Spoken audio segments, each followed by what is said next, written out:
¿Qué tal? ¿Cómo les va? Bueno, continuamos con el pensamiento de cada día. Espero que sea de su utilidad y aprovecho para agradecerles a los que se han suscrito y que comparten estos videos para la difusión del canal. Bien, el pensamiento de hoy pertenece a Tomás de Aquino, que a su vez cita a Aristóteles, quien a su vez polemiza con Platón. Y dice así: el alma opera en forma circular, dice Tomás. Vamos a leerlo si les parece, porque es interesante esto de la circularidad de un movimiento. Dice: el movimiento apetitivo se desarrolla en círculo, dice Tomás, ¿no? Leo literalmente la traducción, obviamente, al español de la Suma Teológica. Como dice el tercer de ánima, el objeto apetecible, en efecto, mueve al apetito, introduciéndose en cierto modo en su intención. Y el apetito tiende a conseguir realmente el objeto apetecible. De manera que el término del movimiento está allí donde estuvo el principio. Eso significa circular. Circular es el movimiento en el cual el término se identifica con el principio. El término del movimiento está allí donde estuvo el principio, ¿no? Bueno, yendo al texto de Aristóteles en el tercero del De Ánima, él en realidad está acá polemizando con Platón. No es que sea un pensamiento de Aristóteles, repito, sino que es más bien algo polémico, ¿no? Dios, dice Aristóteles, debió hacer que el alma se moviera circularmente, porque es mejor para ella moverse que estar inmóvil. Moverse así que de cualquier otra manera. Bueno, basta de citas. Vamos a pensar juntos acerca de esto tan interesante y tan sugestivo que es la circularidad del alma, del movimiento del alma. No, obviamente no de la forma, el alma no tiene forma física me refiero, ¿no? Sino del movimiento del apetito, movimiento apetitivo. Esto Santo Tomás lo trae en un artículo donde él estudia el amor, ¿no? Entonces dice que el movimiento apetitivo tiene una forma circular. Y lo primero que tenemos que destacar como dato es el hecho de que él utiliza un término de la física y de la geometría para hablar de cosas del espíritu. Y esto ya es un dato que vale la pena considerar. Y uno se podría preguntar, ¿es correcto? No es que sea correcto o incorrecto, es que no tenemos otra manera. Porque el conocimiento del hombre está necesariamente, esencialmente ligado a lo material. Por eso cuando hablamos de lo espiritual, lo hablamos muchas veces usando de símbolos. Necesariamente usamos símbolos, usamos las palabras que a su vez tienen un origen en las cosas materiales, ¿no? Aún los conceptos más espirituales, más metafísicos, si uno los analiza en su origen etimológico, histórico, se da cuenta que tienen un origen, en fin, artesanal o de la naturaleza, o, en fin, de las cosas materiales, ¿no? Así, por ejemplo, esto del movimiento circular hace referencia precisamente a la realidad del círculo, que es una realidad que se encuentra en la naturaleza, pero que sobre todo se encuentra en el cielo. Y esto es importante para entender esto de la circularidad. ¿Y por qué Aristóteles dice a priori, no a posteriori, a priori, que es mejor que el alma se mueva en forma circular? Claro, porque el movimiento circular, según lo sentían los antiguos griegos, es más perfecto, porque así se mueven los astros, que son incorruptibles. Es un movimiento infinito, sí, en efecto, porque si un movimiento termina donde empieza, nunca termina, porque al terminar vuelve a empezar. Por eso hay algo de infinito, de incorruptible. En cambio, el movimiento lineal, rectilíneo, ¿no?, que es el movimiento propio de la vida no termina donde empieza, sino que termina en la vejez y en la muerte. Y empieza en la concepción y en el nacimiento, en la infancia, ¿no? Y el anciano no es lo mismo que un bebé. De modo que el movimiento lineal no termina donde empieza, pero tiene algo mejor que el circular. ¿Y qué es? Y que no es repetitivo. El movimiento circular es, aunque infinito, profundamente monótono, aburrido, defectuoso. No hay un crecimiento. Uno no puede decir que la Luna es mejor cuando termina su órbita que cuando empezó. No puede decir eso. No hay una mejora. Para que haya una mejora tiene que haber etapas, tiene que haber un momento rectilíneo, progresivo. Entonces la concepción, el nacimiento, la infancia, la pubertad, la adolescencia, la juventud, la adultez, la vejez y la muerte. Y cuando el hombre está en un dilema entre elegir un movimiento circular pero privado de desarrollo y un movimiento lineal que termina en la muerte, prefiere el lineal. O sea, ninguno de nosotros preferiría ser un eterno bebé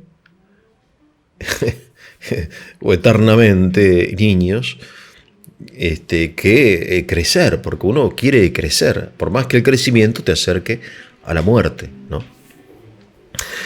De modo que en la conciencia cristiana hay como una armonía entre lo circular y lo rectilíneo, porque ambos son movimientos naturales, ambos están en la naturaleza y por lo tanto están en la gracia, porque la gracia supone la naturaleza, ¿verdad? Y entonces en nuestra vida, y esto me parece que es muy lindo, tenemos que observar la circularidad y la linealidad, ¿no? Por ejemplo, el día y la noche. Por ejemplo, las estaciones del año. Todo eso que pertenece a nuestra vida está íntimamente ligado con nuestra existencia y con una infinidad de cosas que hacemos, con el ciclo de la agricultura o con el año litúrgico, con las fiestas, con los cumpleaños, con la Navidad, con la Pascua, etcétera, con tantas otras cosas, ¿no?, que tienen una circularidad, son circulares, ¿no? Pero por otro lado, esta circularidad sería realmente infecunda si no fuésemos este año mejor que el año pasado. Tiene que haber un crecimiento, tiene que haber etapas en la vida, ¿no? Bien. Entonces, cuando Tomás dice que el alma se mueve en forma circular, está diciendo precisamente lo contrario. Sí, hay una circularidad y él lo explica. Y lo va a explicar detalladamente en la Suma. ¿En qué consiste esta circularidad del movimiento apetitivo? Consiste en que el movimiento apetitivo se origina en la cosa y termina en la cosa que está fuera de mí, pero se inicia cuando la percibo y termino cuando la poseo. Por eso, desde el punto de vista material, sí, el movimiento termina en la cosa, pero desde el punto de vista de la formalidad, una cosa, el inicio es una percepción y el fin es una posesión gozosa, una fruición, dice él. Le doy un ejemplo, ¿no? Porque esto de la circularidad suena así importante, pero es algo de todos los días, ¿no? Cuando un niño ve un juguete, no lo percibe, lo ve, abre los ojos y lo ve, hay un juguete. Entonces se va arrastrando, va gateando, estira la mano, lo agarra y se pone contento, ¿no? De modo que el movimiento apetitivo inició en el juguete como percibido y termina en el juguete como poseído, ¿no? Recientemente vi un documental sobre las cataratas del Iguazú, ¿no? Entonces, verlas fue enamorarme de ellas. ¿Por qué? Porque cuando uno ve algo hermoso, ese algo que es hermoso, que es bueno, que es bello, impacta en tu alma. Y eso se llama amor. Para Tomás, todo empieza ahí. El origen del movimiento del alma es ese.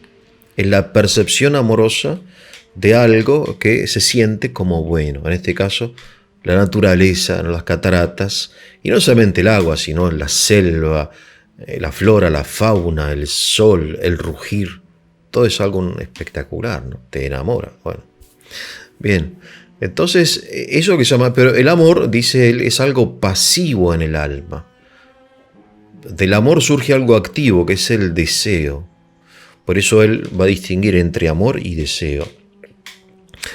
Pero después va a haber todo un movimiento circular, pero que no es homogéneo, como puede ser el movimiento de un satélite, de una piedra girando alrededor de otra gran piedra, sino que son movimientos afectivos, mediante el cual el alma no solamente percibe, sino que se va como comprometiendo con eso y entonces toma la decisión de ir a las cataratas, ahorra el dinero, pide vacaciones, ¿verdad?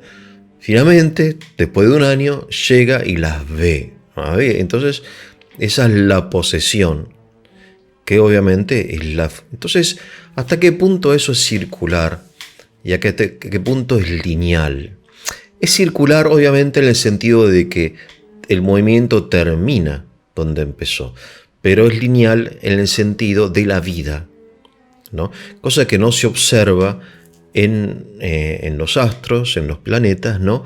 Que para los antiguos eran incorruptibles, pero no tenían vida, como nosotros hoy lo sabemos, ¿no? Al menos en cuanto a masas de materia, ¿no? En fin, de elementos químicos, qué sé yo. En fin, hace un movimiento infinito, pero no hay un crecimiento, ¿no? Entonces se trata de combinar, de armonizar lo circular y lo lineal. Repito, estas dos dimensiones de la vida, porque son auténticas dimensiones, que podríamos así llamarlas, ¿no? La dimensión circular y la dimensión lineal, que vivimos diariamente, ¿no? Por ejemplo, el hecho de despertarnos todos los días a la mañana e irnos a dormir todas las noches es algo que repetimos una y otra vez durante toda nuestra vida. Sin embargo, se trata que en esa circularidad, determinada obviamente por los ciclos de la luna y del sol, en fin, por un movimiento de rotación de la Tierra y de traslación de la Tierra, a su vez que implique un movimiento lineal, no una mera repetición, ¿no? Esto de lo circular creo que tiene mucha amiga. Obviamente este no es el lugar, pero si nosotros reflexionamos acerca del uso de esta palabra, por ejemplo, el círculo virtuoso, ¿no? Es un círculo que obviamente termina donde empieza, pero cuyo término implica una mejora con respecto al inicio. O el círculo vicioso, es el contrario, es un movimiento circular que termina donde empieza, pero cuyo fin, cuyo término es peor, ¿no? Por eso hoy se habla, por ejemplo, del círculo de la inflación, como la inflación es un círculo vicioso, o el círculo de la producción, el círculo, ¿no? O el círculo de una mejora, ¿no? de un mayor crecimiento económico. O en la industria se habla del círculo de la mejora continua, ¿no? Mediante pasos determinados, que es el hacer, el chequear, el modificar, el controlar, en fin, que dicen los que saben, ¿no? El círculo de mejora continua. El movimiento termina donde inició, pero con una mejora, ¿no? De alguna manera, si quisieran graficarlo esto geométricamente, la combinación del círculo y de la línea da una espiral, ¿no? Es decir, es un movimiento circular, pero que en cada vuelta del círculo hay una mejora, o sea, hay un crecimiento y un acercamiento al centro, ¿no?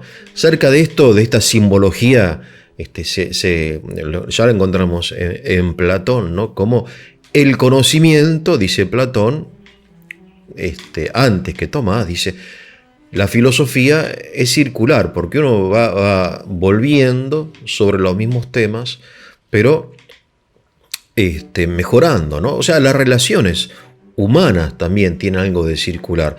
Todas las veces que yo me encuentro, quizá con amigos, ¿no? Por ejemplo, tenemos un grupo que todos los meses, ¿no?, de compañeros del colegio nos reunimos, ¿no? Hay una circularidad, un ritmo, pero cada reunión se supone debe ser mejor. Somos más amigos, hablamos de cosas más interesantes. Si no, ¿qué pasa? Si no, bueno, generalmente, como ha sucedido, por ejemplo, se disuelve la cosa, ¿no? Porque si no mejora, en fin, deja de ser interesante. No es suficiente que se repita, tiene que haber una mejora. Repetición y mejora, mejora y repetición, ¿no? Círculo y línea. Bueno, finalmente termino, ya que estábamos hablando de Tomás, en términos globales, cósmicos, universales, toda la estructura de la suma teológica es circular. Y él dice, bueno, yo voy a explicar, voy a desarrollar cómo las cosas proceden de Dios y vuelven a Dios. Es muy interesante, porque esta circularidad que nosotros notamos a nivel micro, ¿no?, a nivel personal, cómo las cosas que me atraen termino buscando y poseyéndolas, ¿no? No siempre, porque algunas veces ese movimiento se interrumpe, se frustra, ¿no?, por alguna razón, en fin, no voy a las cataratas, ya está, tampoco es la muerte. Bueno, me refiero a que esta circularidad que notamos a nivel personal, a nivel también comunidad, y a un nivel enorme, cósmico, universal, que es la historia, ¿no?, la historia como un movimiento circular de las cosas que proceden de Dios por vía de creación y vuelven a Dios por vía del amor. Que tengan un muy buen día.